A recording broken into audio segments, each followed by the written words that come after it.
tanpa nama, Mbak. Itu masalahnya, Mbak. Mengambil sesuatu yang bukan hak kita sama dengan mencuri. Paket itu adalah bentuk kutukannya. Tiap kali dibuka ada yang mati, Mbak.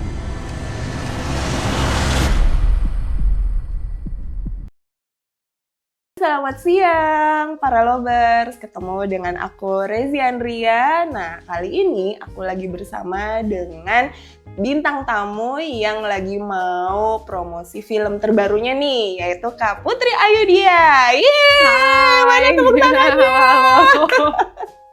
Nah, kali ini Kak Putri mau sharing sedikit tentang filmnya yang nanti akan ada di bioskop tanggal 5 Desember. Ya. Nah, Kak Putri boleh sedikit cerita dong, apa Oke. sih filmnya dan judulnya apa?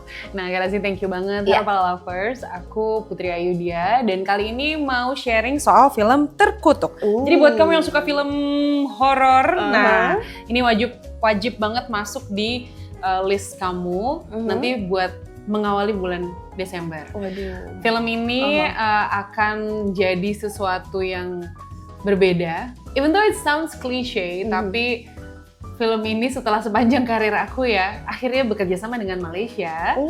Terus ada aktor yang juga memang asli aktor Malaysia yang kolaborasi sama kita di sini. Jadi selain rasanya dengan setting rumah susun, nah banyak banget budaya yang ada di dalam situ. Jadi culture clash-nya, terus superstitious-nya yang ada di situ. Nah, ini akan jadi menarik banget untuk diikutin, yang bukan cuma akan jadi hiburan, tapi juga nanti bisa ada hal-hal yang relate dan dekat sama kita dan perlu kita waspadai. Aduh, nah di film Terkutuk ini Kak Putri jadi apa? Kalau boleh di-sharing ke teman-teman para lovers. Boleh. Aku jadi Maya namanya. Maya adalah seorang gadis muda yang sebatang kara.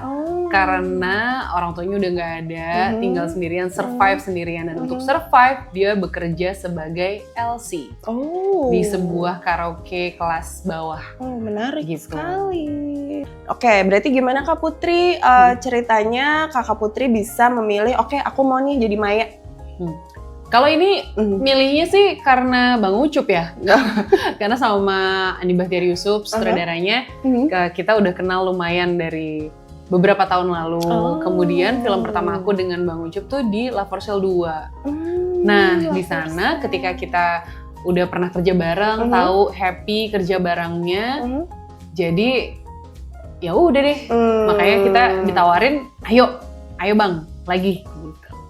Nah, dari situ berarti Kak Putri karena ada sosok-sosok yang mungkin sebelumnya sudah pernah kerja bareng dan mungkin senang juga dengan hasil karyanya ya. Jadi ngebuat Kak Putri juga mungkin lebih bisa memilih, oke aku mau deh jadi Maya. Terus karena bisa mungkin brainstormnya juga lebih enak. Betul. Gitu. Nah, selain itu kan berarti Kak Putri kan di film ini juga bekerja sama dengan dari luar siapa? Yang dari Malaysia juga kan ya? Amir. Nah, Dan Nora. apa ada kendala di dalam syutingnya? Itu dulu deh. Wah, kayaknya bukan kendala deh, kayaknya keberuntungan deh. Soalnya Amir manis banget. Anak muda ini Lucu. Lucu. Maksudnya ngebuat jadi fun. benar-benar dan positive set. vibes, very kolaboratif dan very open. Jadi ketika kita ngobrol soal gimana cara kita nge-build chemistry-nya, apa yang kita butuhkan, cerita masa lalu antara Maya dan Joko yang diperankan Amir, tuh enak banget ngobrolnya. Bahkan kita waktu itu bondingnya sambil nobar sama dia sama Mas Adit juga tuh. Jadi kita rame-rame, yuk grup rusun kita bonding gitu. Nontonnya apa? Barbie. Jadi kayak lucu banget. seru Makin sih, seru. unyu kan? Makin unyu gitu. Jadi emang teman-teman ini menurutku adalah orang-orang yang sangat profesional. Kanora pun meskipun nggak ketemu banyak gitu ya, waktu ketemunya nggak sebanyak aku bisa ketemu orang lain, tapi enak banget relasinya. Sampai sekarang kita masih berkontak, masih follow-followan IG, masih berkomunikasi lah gitu. Intinya mutual respect-nya kebangun. Dan kurasa itu yang paling penting. Dan di antara pemain tuh kita punya aku punya satu trust bahwa once we are connected, that will never be gone aja gitu. Iya. Akan selalu connected. Kadang semesta tuh punya caranya sendiri untuk Setuju. mempertemukan teman-teman kita semua gitu, dan pasti ada hubungannya gitu. Ya. Berarti Kak Putri, apa yang Kak Putri rasain setelah menjadi Maya? Ada nggak jet lag-nya? Misalnya dari actingnya terus menjadi Putri di dunia nyata. Ini pertanyaannya aktor banget sih. Kamu aktor ya? Enggak. Aku curiga deh. Dari tadi ya, memang pertanyaannya. Jangan malu dong, this is a good question. Terima kasih. Aku selalu merasa ada jet lag antara diri dan tokoh gitu kalau dimainkan. Karena tokoh kan punya kehidupannya sendiri. Aku sih agak beruntung karena tokoh aku ini bukan yang screen time-nya terlalu banyak gitu. Jadi masih ada waktu istirahat atau break dari tokoh. Terus beruntung juga tokohnya tuh wujudnya beda banget dari aku yang sekarang. Nah, karena wujudnya beda, aku bisa punya pintu masuk dan pintu keluar yang jelas antara aku dan tokoh. Nah, yang menarik waktu itu suamiku, yang itu masih pacarku, dia bilang, kamu tau gak begitu kamu main, kamu tuh baunya beda, katanya. Jadi aku baru bisa gitu ya, bisa jadi beda. Mungkin hormon, mungkin juga kita di mana pada saat syuting kan pulang tempat syutingnya gitu, jadi harus mandi-mandi, bersih-bersih mungkin ya ya. Kan? Dan mungkin aku memang ada pendekatan yang supaya aku tahu rasanya. Kan beda lotion yang aku pakai dengan lotion tokohnya tuh lain. Terus tiap hari produk apa yang aku pakai itu beda dengan Maya gitu. Jadi mungkin itu yang mempengaruhi baunya. Bisa jadi cara bicara, cara jalan, cara kita menyikapi benda-benda yang nempel di badan kita gitu. Itu juga beda banget.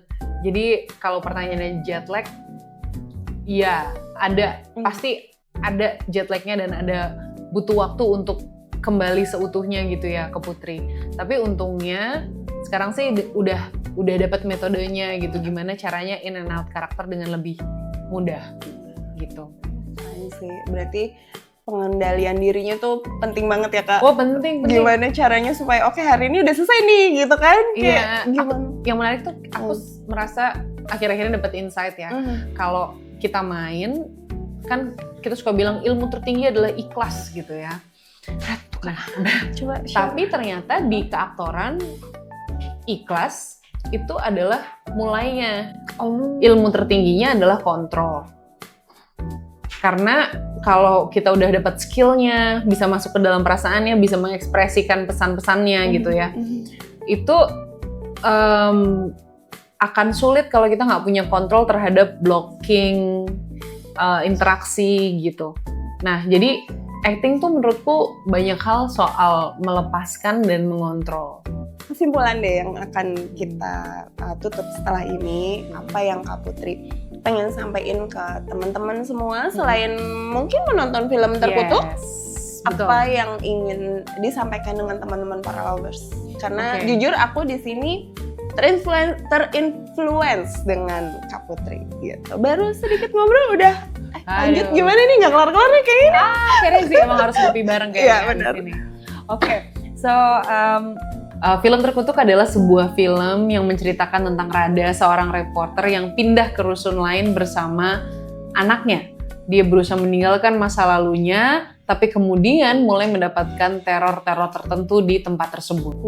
Film ini menurutku bercerita tentang bagaimana masyarakat menghadapi individu dalam masyarakatnya. Dan gimana kita sebagai manusia ada baiknya tidak menjudge orang lain dan berusaha untuk belajar melihat dari sudut pandang orang lain. Karena itu, film ini bisa nemenin kalian di awal Desember untuk melihat lebih peka tentang sekitar kita dan bisa mulai bertanya-tanya apakah selama ini aku sudah terlalu judgmental atau enggak. Nah, dan apa akibatnya kalau aku tuh judgmental sama orang lain gitu. Saya nonton ini kayak reflektif ya rasanya.